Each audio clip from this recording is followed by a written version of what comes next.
হযরত আলী রাদিয়াল্লাহু তাআলা আনহু এক ব্যক্তি আইয়া জিজ্ঞাইল, ওগো আল্লাহর নবীর সাহাবী,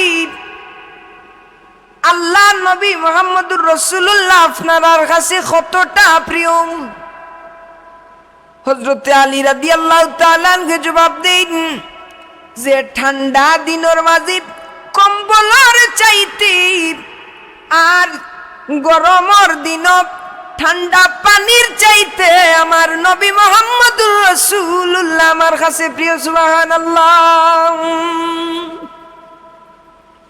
ইসলামের প্রথম শহীদ হযরত সুমাইয়া রাদিয়াল্লাহু তাআলা আনহু ইসলাম কবুল করার কারণে মরুভূমির উত্তপ্ত বালির মাঝে তারারে শুয়াইয়া রাখা হইতো, একটা পাথর আনিয়া বুকুর মাঝে চাপা দেওয়া হইতো, তারারে এমন অত্যাচার করা হইতো যে তারার শরীরের তাকি চামড়াটা পর্যন্ত খুলিয়া খুলিয়া মাটির মাঝে পড়ে যাইতে লাগলো। নাউজুবিল্লাহ। কাফির হলে হযরত সুমাইয়া রাদিয়াল্লাহু তাআলা আনহু তারা জিজ্ঞাসা, গো সুমাইয়া, তুমি যদি মুহাম্মদুর রাসূলুল্লাহ সাল্লাল্লাহু আলাইহি ওয়াসাল্লামর লগ ছাড়ি দেও, তুমি যদি ইসলাম ধর্মরে ছাড়ি দেও তাইলে তোমারে আমরা ছাড়িয়া দিলাইমু,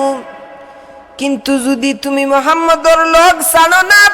যদি তুমি মুহাম্মদুর রাসূলুল্লাহর ধর্মরে না ত্যাগ করো, তাইলে তোমারে এমন শাস্তি দেওয়া হইব যে জীবন্ত ছাগলরে যদি খালা হয় তাইলে ছাগলটারে চামড়া যদি জীবন্ত অবস্থায় তার চামড়াটারে তুলা হয়, এর চাইতে আরো দ্বিগুণ কষ্ট তোমারে দিমু তুমি যদি মুহাম্মদুর রাসূলুল্লাহর ধর্ম না ত্যাগ করো। হযরত সুমাইয়া রাদিয়াল্লাহু তাআলা চকুর পানি ছাড়ইন আর খান দিয়া কইন, রে কাফির বেঈমান হল,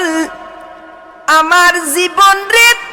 আমার জান রে, আমার মাল রে আমি যেই নবীর চরণের মাঝে দিলাইলাম, যেই নবীর বাণী গুনি আমি ইসলাম রে কবুল করিলাইলাম, এই নবীরে আমি ত্যাগ করতাম না, ইসলাম রে আমি ত্যাগ করতাম না।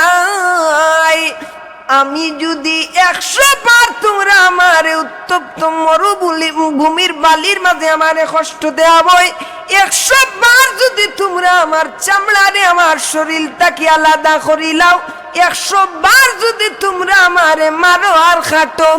আমি আমার নবী মুহাম্মদ রে ছাড়তাম নাই, আমি আমার নবীর বাতাইয়া দেওয়া ধর্ম ইসলাম ছাড়তাম না।